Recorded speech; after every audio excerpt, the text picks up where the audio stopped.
So yun, maulan na morning sa ating lahat at dahil may bagyo hindi na naman ako nakabiyahe. So ayun, pumili lang ako ng sopas at yung pang tinola.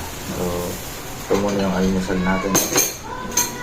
So almusal lang muna tayo tapos saka tayo magluto ng tinola. So kain muna kami. So ayun, nakatapos lang namin kumain. So magsasaing muna ako bago ako mag-prepare para sa kanila. So yun. So,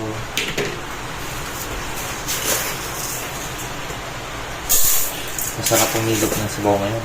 Tapos meron kang siling na bulog. So lead. Ayun.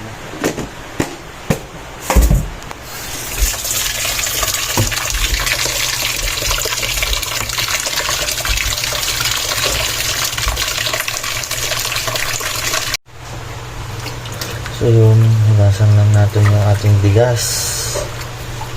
Yan.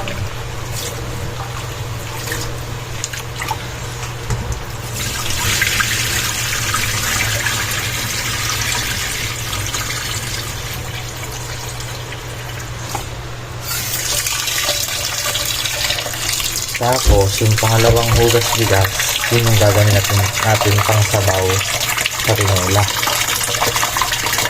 So, yun. Comment na nga sa baba kung isa din kayo sa gumagamit ng hugas-bigas pang sabaw.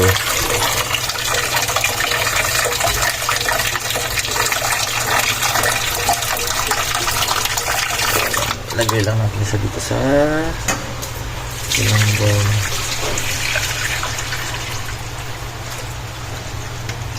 Damihan natin para marami tayong may higot na sabaw mamaya.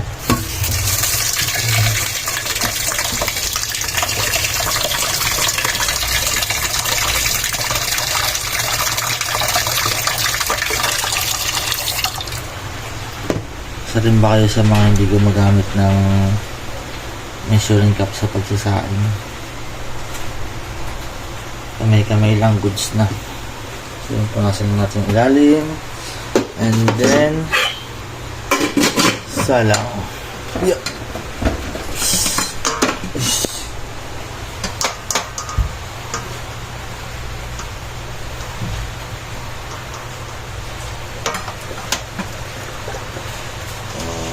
So yun, tapos na tayo sa sinain. Dito lang tayo sa ating mga ingredients para sa tinola. So panahin ko lang ito.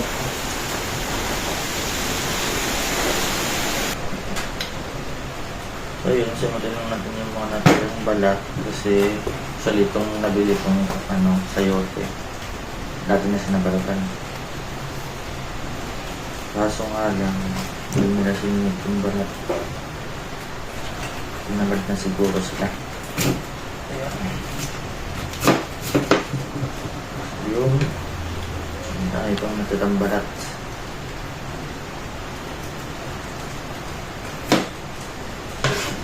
Hanap nga din sana ako ng bawang na nabalatan na. Kaso naubusan na daw.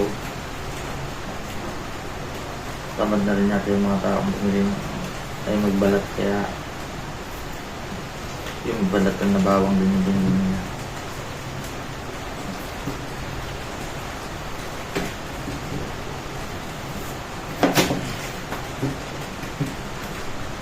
Comment ka kayo dyan guys kung sayote ba ang ginagamit nyo dito o ilaw na papaya. Ako kasi pag walang sayote, papaya ang ginagamit ko.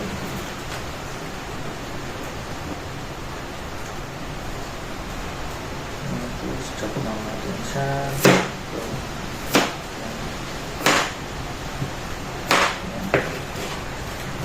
Dito.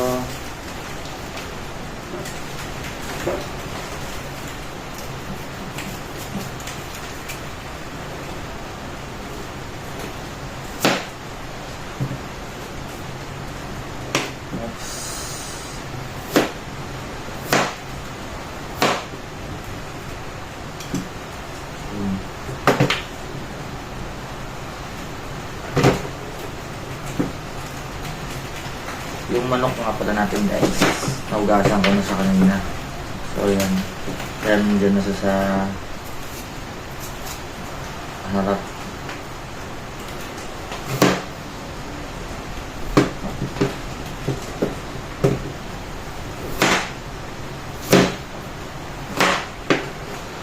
Saka kung mapapansin nyo pala guys, yung dahon ng sili ko, ito lang. Kaunti na kasi yung dahon ng sili dun sa labas. Saka wala rin akong nakita bibigyan sa talipapa.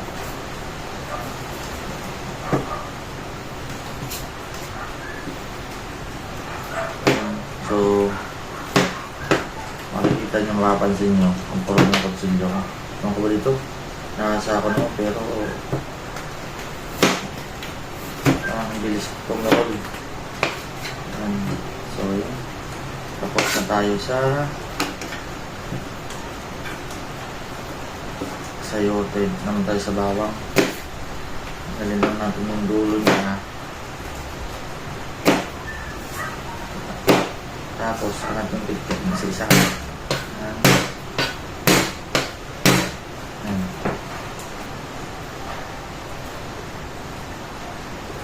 Tapos balatan lang natin at i-mince. Ewan ko, ganito din ba kayo pag nagtitinola, mince din yung garlic.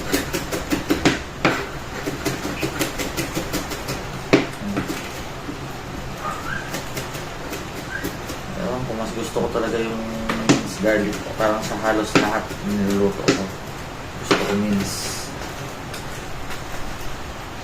So, next natin ay yung ating ginger.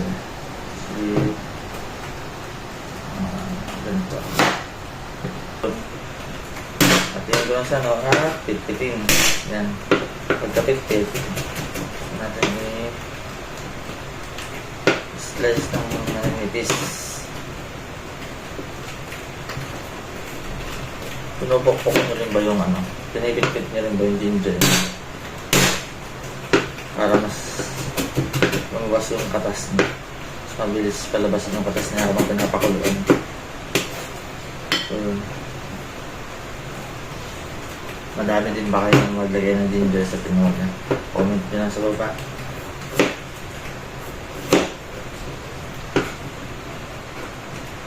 So yun guys, pwede pala kayo mag-suggest ng mga lulutuin pala, no?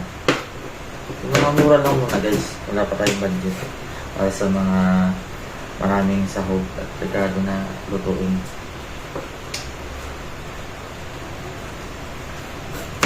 Tapos guys, open din pala yung comment section ko kung may mga suggestion kayo, kung may mga nakikita kayong mali sa procedure ko o sa mga ginagawa ko pagluluto. Comment lang kayo, suggest lang kayo guys, para mas ma-improve pa natin yung content namin sa pagluluto. Kasi hindi naman talaga ako cook guys, mahilig lang ako magluto. Sa family kasi namin halos lahat marunong magluto. So yun, kapag nakakita ko na nagluluto sa family namin, susero talaga ako. Tapos sinusubukan kong gayahin. So ito na yung onion na gusto ko rin iniiwa kasi nakakaiyak.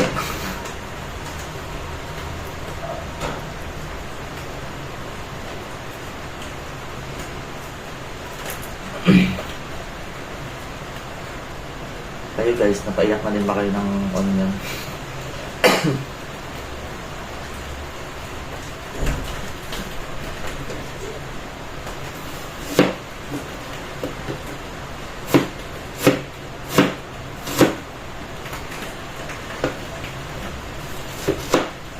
Shout out nga pala kay kay Marjorie na pinsang ko na basher ko. Malamang magko-comment na naman yan.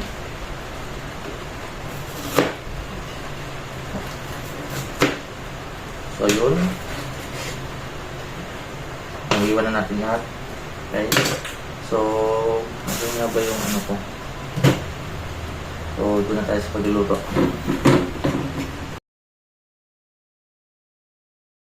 Okay, sa pan. Tayo ng kawali. At least may sandok.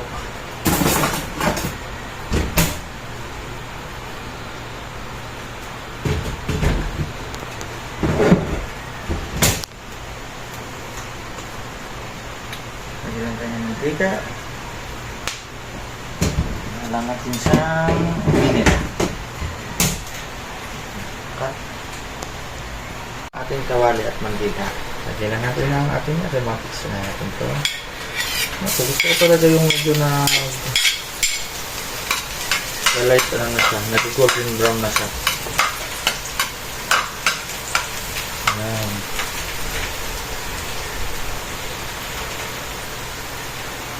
Kayo guys, ano bang inuunan nyo? Garlic, onion, o ginger. So yun. Pag ganyan na siya, medyo nag-brown na siya. Susunod ko na yung ating onion and ginger. So yan. Bango.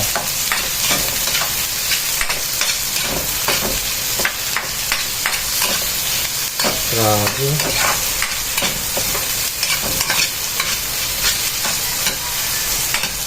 Ay, solid talaga yung ginger nito. Lasang-lasa talaga yung ginger nito sa sabaw.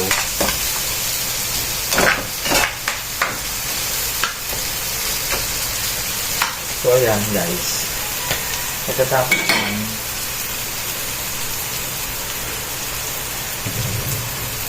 Pagkatapos naman, susunod na natin itong ating chicken.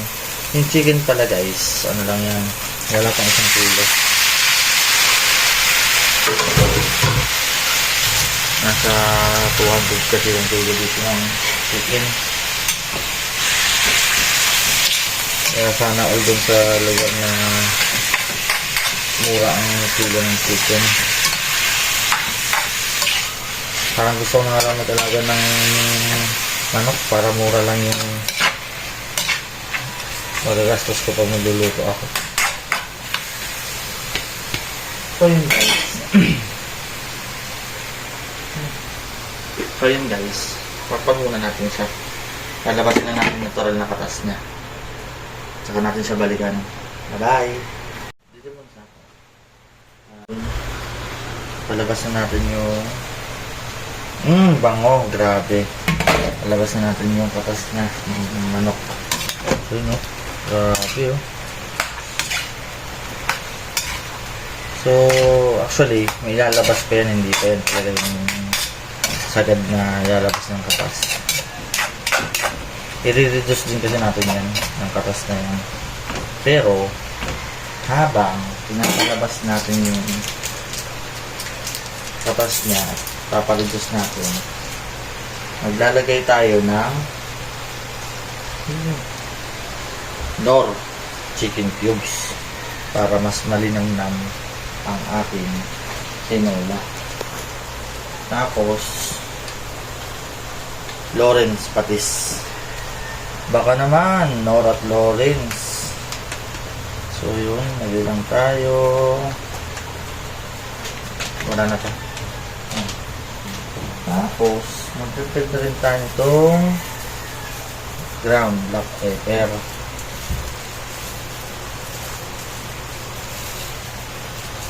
Para solid. Tapos haluin lang natin.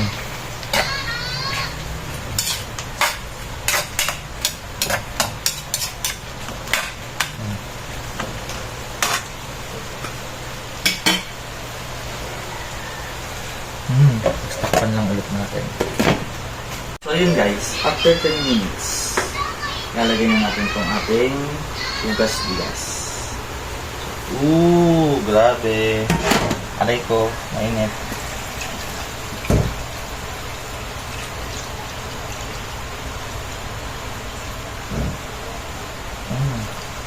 talaga yun.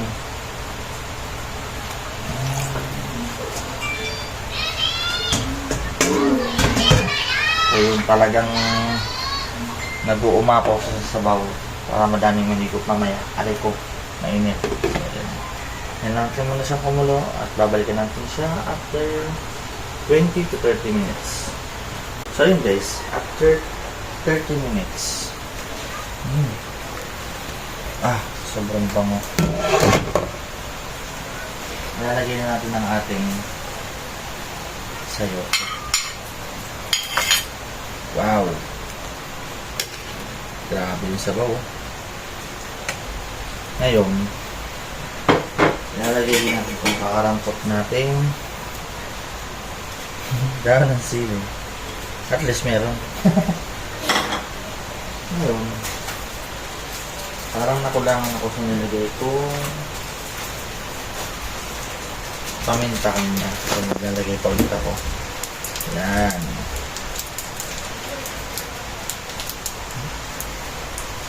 Lagay ko na lahat. Yan. Tapos haluin na natin konti. Yan.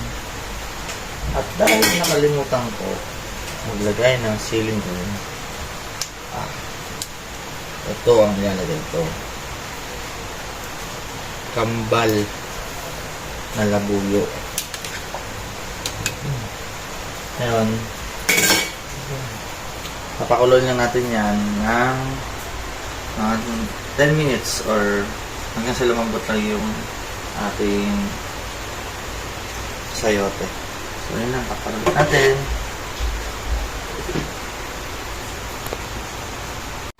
So yun guys, siyempre kulang ang ating tinola kung wala tayong panimplahan na patis, sili at kalamansi.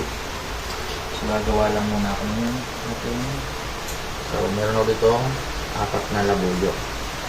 Kasong problema, wala akong kalamansi, kaya mamunga muna ako sa labas. Tara, marami ako.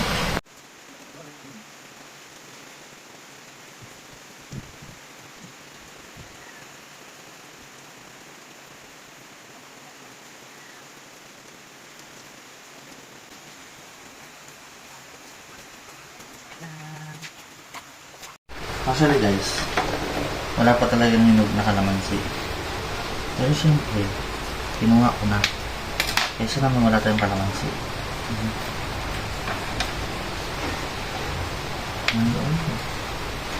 Diba?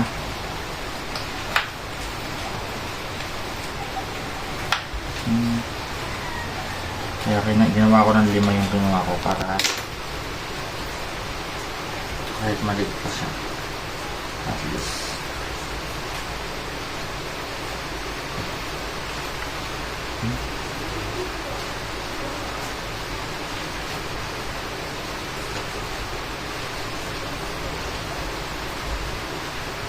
Yun. Pero, ano ko talaga ng buto.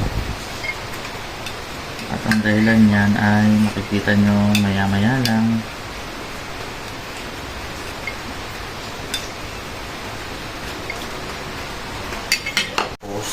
Ito na ang aking pinakahihintay, ang tropang siyong labuyo.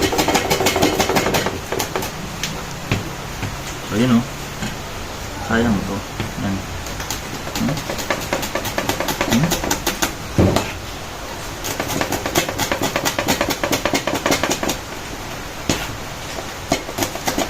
Paggawa kasi ng sinabawan guys, nalagang baboy, manok, hindi pwedeng wala akong siling labuyo. Anong kulang ko para sa akin? Nagdagan pa natin ng 2. Yan. So,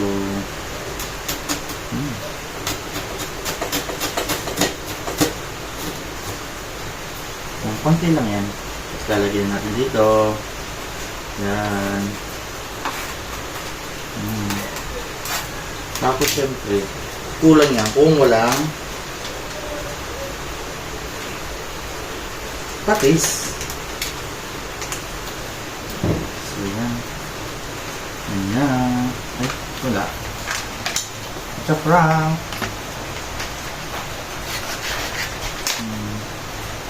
So, yun na.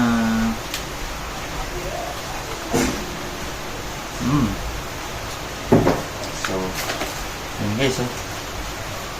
See? Yan. So, antayin na natin maluto ang ating tinola. Let's see, let's see, let's see.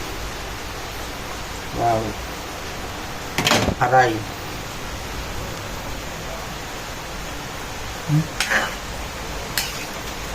At dahil malambot na ang ating sayote, okay na yan. Patayin na natin ng apoy. So, ayun. Luto na siya. Kain na na. So, ayun guys. Luto na ang ating tinola. Nasakto sa panahon. Tinola, mainit na kami. So, yun. Kain na na. Walang tayo ito. Walang tayo ito. Ito natin yung sabaw.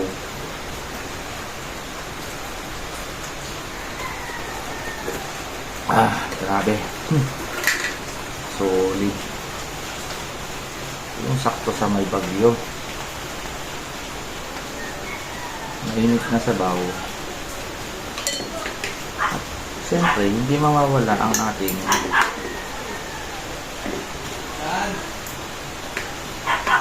perfect bite. Ang ating perfect bite. Yan.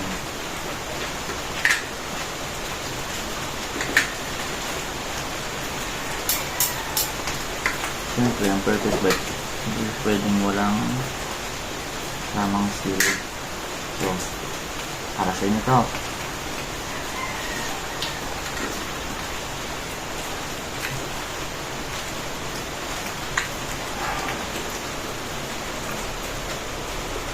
Grabe, mainit, malamig, pampainit, saktong-sakto talaga. So yun lang guys. Thank you for watching. Please don't forget to share, like, and comment na rin kung taga-saan kayo para mabati namin kayo sa susunod na video. Yun lang. Thank you for watching. Bye-bye!